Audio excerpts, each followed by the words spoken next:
Kevin here with Texas Veteran Power Outdoors.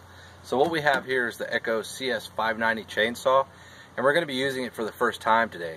But first, we need to put on the bar and chain, which comes in the box with the chainsaw. So we're going to show you guys a quick tip how to install that chain and what to look for, so to make sure you don't have that chain on too tight. We're starting right now.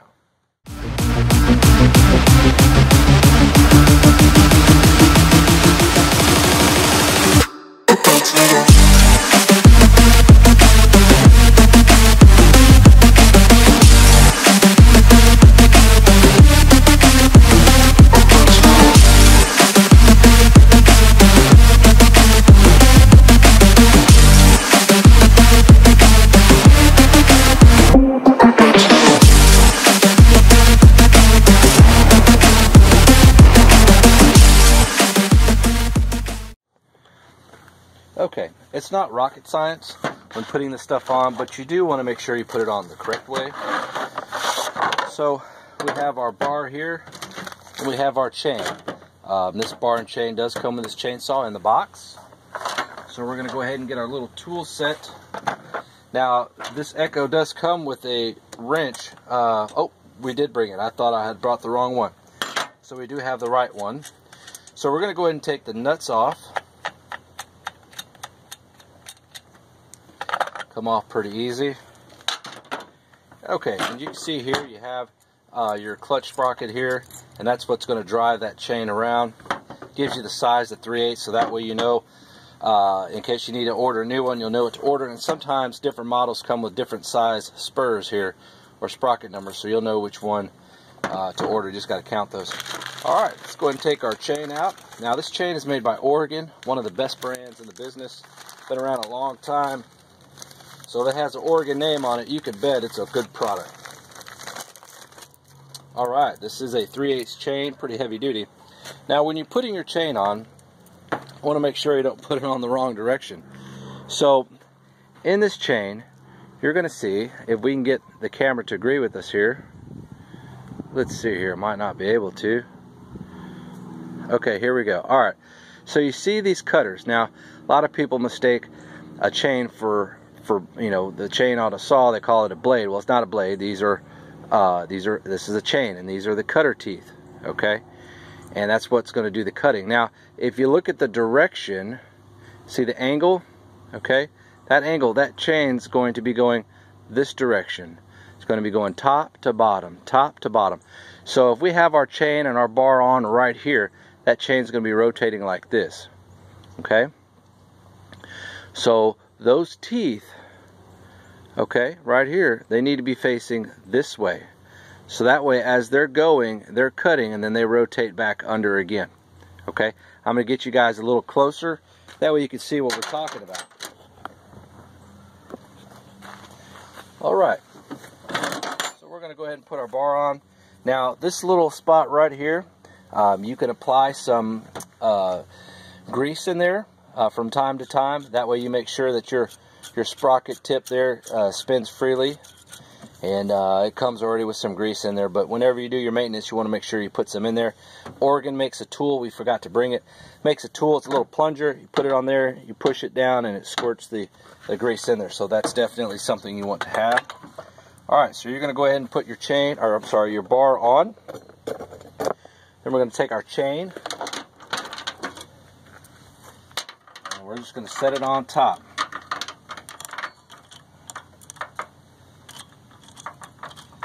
Now, some people wear gloves in this process, but I don't really see the point in wearing gloves because they're just going to get caught on the teeth from that fabric. Alright, so you got that on. So now you're going to go ahead and put your side plate on.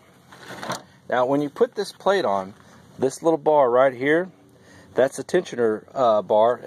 Forgive me for having the proper name for that. And it's going to fit in this hole right here. And that's what's going to move this up and back to tighten up that chain.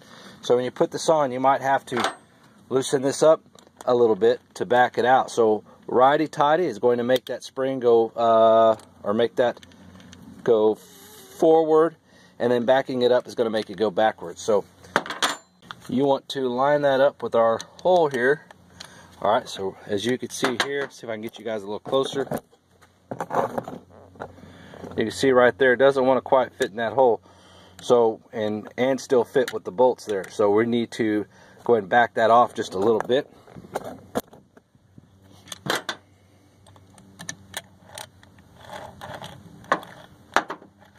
Actually, we need to move it right. There we go. Alright, there we go. So we're on now. Okay. Once you have that side plate on, okay, go ahead and put your nuts on. Now, these are just going to be not quite hand tight, just less than hand tight, because you need to be able to move this bar out a little bit. There you go. Okay, so now you want to go ahead and tighten it. Now, if you see here, you can pick up on that, okay? And you see how that chain comes out? So we're going to pull it back out. We're going to go ahead and tighten this up.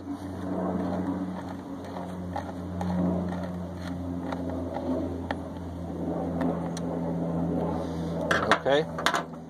Alright. So, what you want to do is when you're tightening this, if you have it too tight, here's what's going to happen. It's going to be hard to move. Okay, that chain's not going to want to move, and you don't want that. It needs to be able to move freely on that bar. So, plus you have no slack down here. You need to have, there is slack there, but the chain's too tight. So when we back it off 1/2 turn, see where we're at? There we go, that's a little better. See how easy that is to move? Now, when you apply the chain brake, it should not move. So that's a quick safety check that you can do while you have the chain on. Alright, so we have a little bit of slack down here. See that? See if we can get you guys a little closer.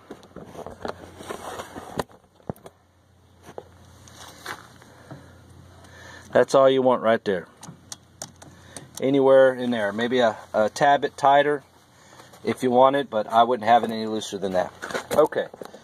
So now what's left to do is to tighten our side plate there.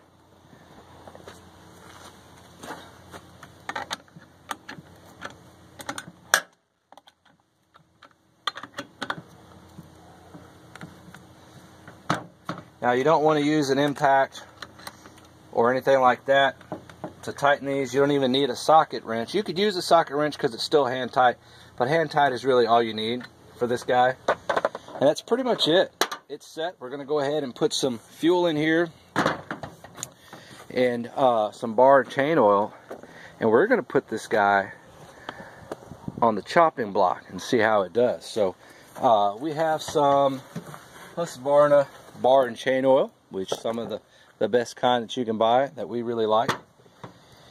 And we're going to be using Red Armor, Echo Red Armor fuel, which we do have in here. So we're going to go ahead and apply that bar and chain oil. Now inside, we'll show you how much to put in there. Now, you could put a little less or a little more, but you don't really want to overflow it. So, now what we do is, anytime that we go to add fuel, or we go to add oil in here, because it's such a small hole, we take the lids out. We take the lids out. And so by doing that, you're going to get over here to where this little notch is right there. Take that little inside and pull that right there, and they'll come right on out. And you put it in the same way. So on our bar and chain oil, okay, you don't want to fill it up to the top. You want to be about 1/4 inch to 1/2 inch below that. I say probably 1/4 inch or so, 1/2 inch just below this thread right here. And that's plenty, because you're going to be replenishing the oil often when you're using it. So there's no need to really top it off. That little bit is really not going to make a difference if you're filling it up on a regular basis. So let's go ahead and get some oil in here.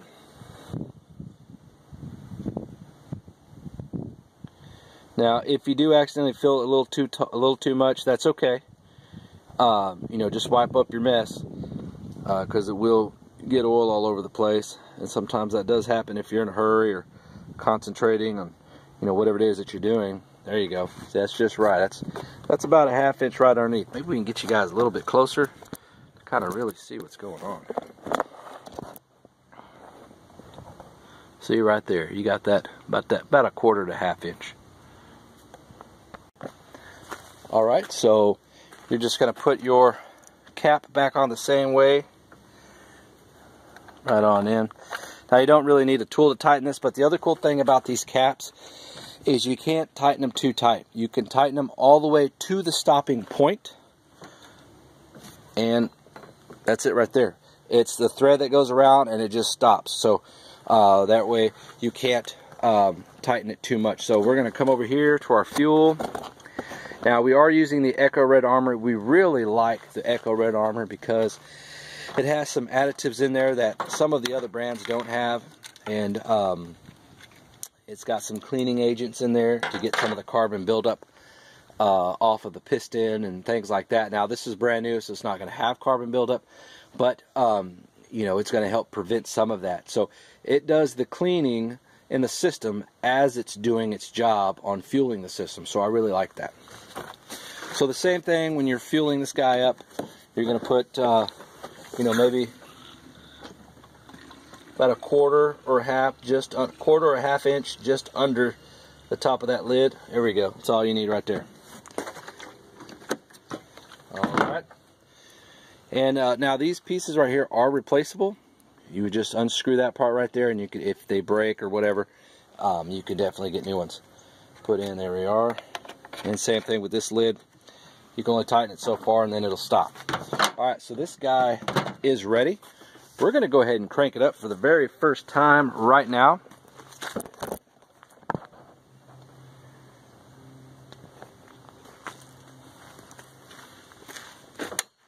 Now there is a couple of ways you can start a chainsaw that is safe.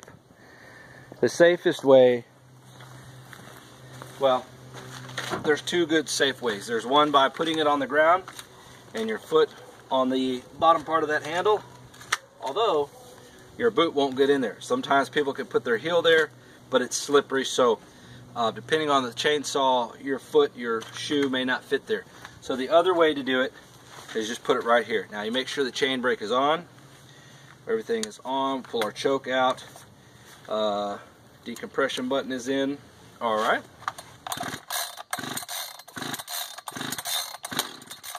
There we go. That's your partial start. Choke in.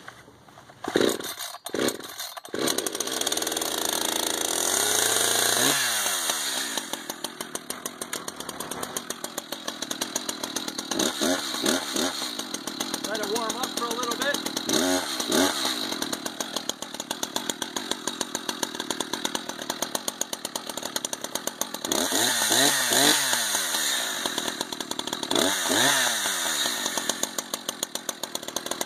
Now the other thing that you can tell if your chain is on too tight, when you squeeze the trigger and you let go, the chain will stop immediately if it's too tight.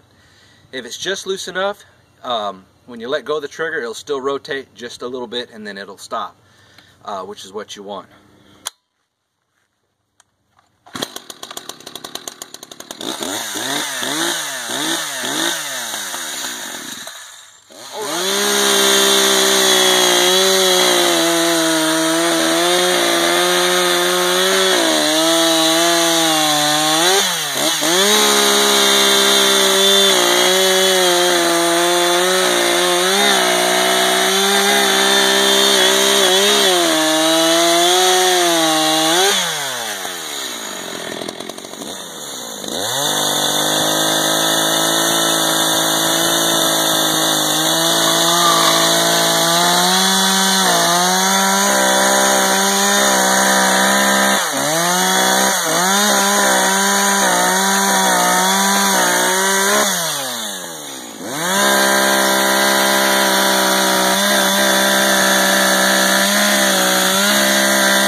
Well, we hope that video was helpful to you guys out there.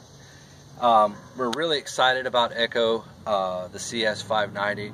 Echo did send us this chainsaw to try out and to test it against some of our other chainsaws and different projects that we're going to be doing this upcoming fall. So we're excited to get this in our hands and give them our feedback on the pros and cons about this.